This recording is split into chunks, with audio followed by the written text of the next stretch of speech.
called? Okay. Okay, AP so called.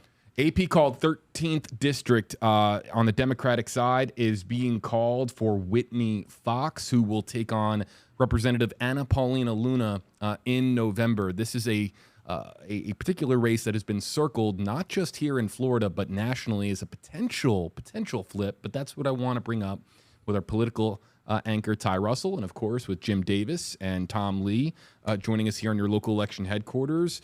The idea that Anna Paulina Luna's seat is a coin flip.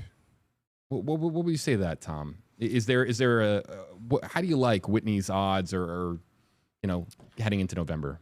Well, Anna Paulina Luna is a relatively new member of Congress. She was elected in 2022 also.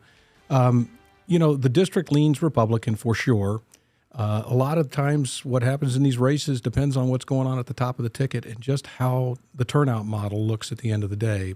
Democrats tend to do very well from a turnout perspective in presidential elections. And a month ago, it wasn't looking like people were very motivated on the Democratic side. That seems to have changed.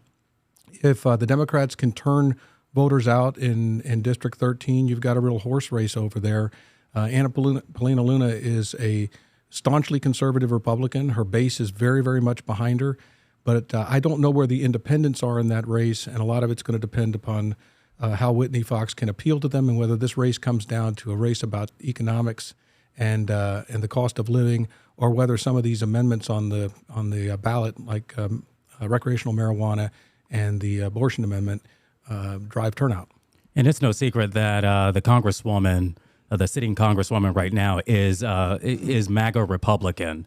And do you think that any of her policies that she has proposed and some of the comments that she has made while in D.C. or through Twitter or now X, do you think any of that could have an impact on Republican voters who aren't so MAGA over in Pinellas County? And that's for both Jim and Tom.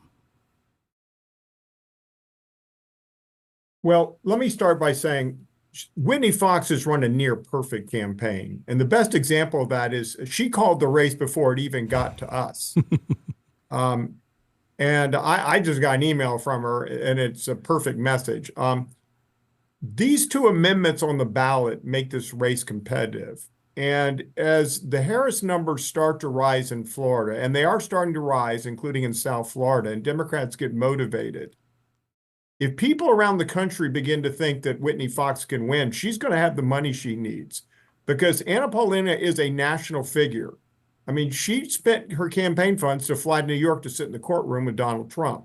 I mean, she is attached at the hip to him, and she has made herself a national figure, and that cuts both ways. So if Whitney Fox continues to run the kind of campaign she's running and she gets those resources, I agree with Tom, this race leans Republican, but some of these independents and Republicans, this is not necessarily their kind of Republican. Tom can speak more to that than I can.